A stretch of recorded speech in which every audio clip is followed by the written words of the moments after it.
എന്താ ഇവിടെ കാര്യം? ഓ, സ്ഥലത്തിന്റെ ഉടമസ്ഥയാണല്ലേ? നോട്ടീസ് കണ്ടു. അതിക്രമിച്ച് കടന്നതിന് ക്ഷമിക്കണം. കിടക്കാൻ വേറെ സ്ഥലമൊന്നും കണ്ടില്ലേ? സ്വകാര്യ സ്വത്താണോ? എനിക്ക് മാത്രമേ ഈ സ്ഥലം അറിയുള്ളൂ എന്നാ വിചാരിച്ചത്. എനിക്കും അറിയാന്ന് ഇപ്പൊ മനസ്സിലായില്ലേ? ആദ്യം കണ്ടുപിടിച്ച ആൾക്കായിരിക്കണം അവകാശം, അല്ലേ? എനിക്കിതിനു മുമ്പേ അറിയാം. ഇവിടെ അടുത്തുള്ള ആളാണോ? അടുത്തൊക്കെ തന്നെ. ഇടയ്ക്കാരെ വരുന്നുണ്ടെന്ന് മനസ്സിലായി. ഒക്കെ വൃത്തികേടാക്കിയിടും. ഇനി വൃത്തികേടാക്കാൻ നോക്കാം. നിങ്ങളെന്തിനാ ഇവിടെ? വെറുതെ. പണിയൊന്നുമില്ലേ?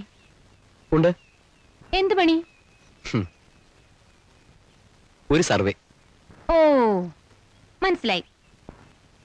തേനീച്ച വളർത്തൽ പഠിപ്പിക്കല് അല്ലേ? കൃത്യമായിട്ട് മനസ്സിലാക്കിയല്ലോ. അതൊക്കെ എനിക്ക് കണ്ടാ തോന്നും.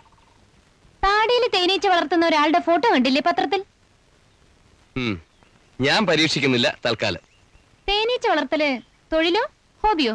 രണ്ടുമാവാം. എന്താ, ഹോബിയായി നോക്കണമെന്നുണ്ടോ? എനിക്ക് രണ്ട് നല്ല ഹോബികളുണ്ട്. ഞാൻ ആളുകളുടെ ഹോബികളും കണക്കെടുക്കുന്നുണ്ട്.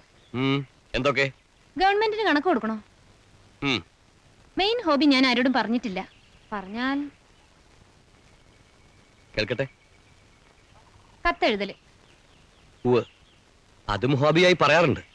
ആർക്കാ കത്തെഴുതുക? പലർക്കും. ബഷീർ, മാധവിക്കുട്ടി, സുഗതകുമാരി, ഇടയ്ക്ക് ഇന്ദിരാഗാന്ധിക്കും. പക്ഷേ എന്താ ഒരു പക്ഷേ? കത്തെഴുതി വെക്കലേ ഉള്ളൂ, അയക്കില്ല. ഓ, ഇതാണല്ലേ അതിന്റെയൊക്കെ പണിപ്പുര. കൊള്ളാം. ഞാനൊന്നും ഡിസ്റ്റർബ് ചെയ്തിട്ടില്ല, പേടിക്കണ്ട. നിൽക്കൂ, ഞാൻ പോവുകയായി. ഇനി വായനയോ എഴുത്തെഴുതലോ ഒക്കെ ആവാം. ഇവിടെയൊക്കെ ഒറ്റയ്ക്ക് നടക്കാൻ പേടിയില്ലേ? എന്തിനു പേടി? അല്ല, കാടല്ലേ, കാട്ടിലിങ്ങനെ വെറുതെ പക്ഷികളെ കാണാമല്ലോ. ഓ, അത് വേറൊരു ഹോബി. പക്ഷികളെ കണ്ടാ തിരിച്ചറിയാച്ച അത്ര എളുപ്പമൊന്നുമില്ല. അതിന് വലിയൊരു പുസ്തകം എന്റെ കയ്യിലുണ്ട്. ഇംഗ്ലീഷാ. അച്ഛൻ ബർത്ത്ഡേക്ക് ഗിഫ്റ്റ് ആയിട്ട് അയച്ചതാ. ഭയങ്കര വിലയുള്ള പുസ്തകാ. വീടെവിടെ? ആ ഭാഗത്ത്. ഞാൻ തേനീച്ചയുടെ റാണിയെ ഇതുവരെ കണ്ടിട്ടില്ല. കയ്യിലുണ്ടോ?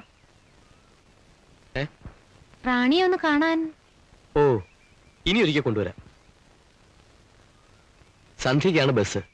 അതുവരെ ഞാനിവിടെ ഇരിക്കുന്നതിൽ അമ്മിണിക്ക് വിരോധമുണ്ടോ? ഓ, ഞാൻ പേരെഴുതി വെച്ചിട്ടുണ്ടല്ലോ. അതുവരെ ഇവിടെ വെറുതെ ഇരിക്കുവോ? ഇവിടെ ഇരിക്കാൻ സുഖം.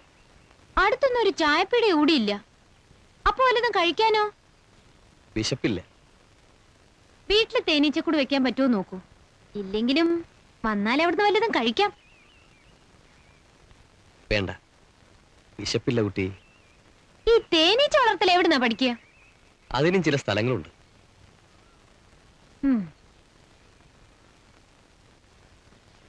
ആ, പണ്ടറിയുന്ന സ്ഥലാന്ന് വിചാരിച്ച് ഇനി വരരുത് എന്നല്ലേ? അതല്ല, വന്നോളൂ. പക്ഷേ വേറെ ആളുകളോട് കൊട്ടിഘോഷിക്കണ്ട. അതെനിക്കിഷ്ടല്ല.